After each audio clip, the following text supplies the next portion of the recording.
The virtue of compassion is common in many of the world's religious traditions. It means the willingness to join in another person's discomfort, and by doing so, hopefully help to relieve their suffering. It is first necessary to distinguish between compassion and buying into the other person's emotional drama.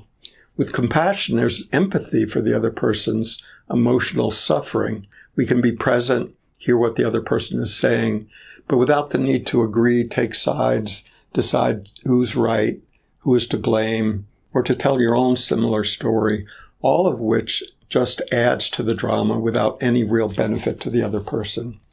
Sharing in each other's misfortune is the stuff of soap operas and a waste of life's energy. We're naturally compassionate for those close to us, our children, family, and loved ones. If a loved one is dying, we don't have to try to be compassionate. This natural compassion for others close to us may be a desirable evolutionary trait from when our ancestors lived in very small tribes on the savannah. The world is different now. Compassion towards those distant from us and even those who we don't like or agree with is being called for. This isn't something that comes naturally, hence the need to practice it. But why is compassion a recommended practice in many traditions? There are three benefits. First, if we can find some compassion in our hearts for our fellow humans, we will tend to act in more humane ways towards others. This is the basis of the Christian directive to love thy neighbor as thyself and the Buddhist metta loving kindness practice. If we can feel compassion towards those who have different appearances or beliefs than us, it will dial down the fear-based hatred. If we can find some compassion for our fellow humans, perhaps we can also find some compassion for other species, rivers, oceans, soil, and so on. The second benefit of a compassion practice is to expand what we care about beyond our immediate self-interest. Doing so tends to diminish our own egoic sense of self, unless, of course, we take pride in how compassionate and spiritual we are.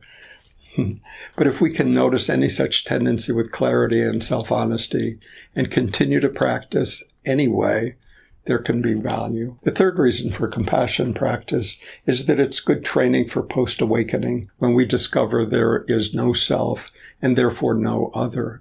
The sense of otherness for whom we're practicing compassion drops away when we realize that the concept of a personal self-entity was a fiction, a belief, an idea with no basis in reality. Okay, three worthy benefits. So what is the one caution?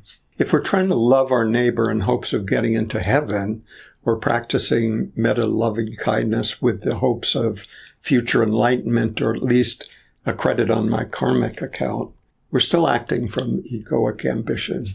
Such motivation is grounded in a belief in separateness, is a strategy to improve our own lot in life, and has no ultimate benefit.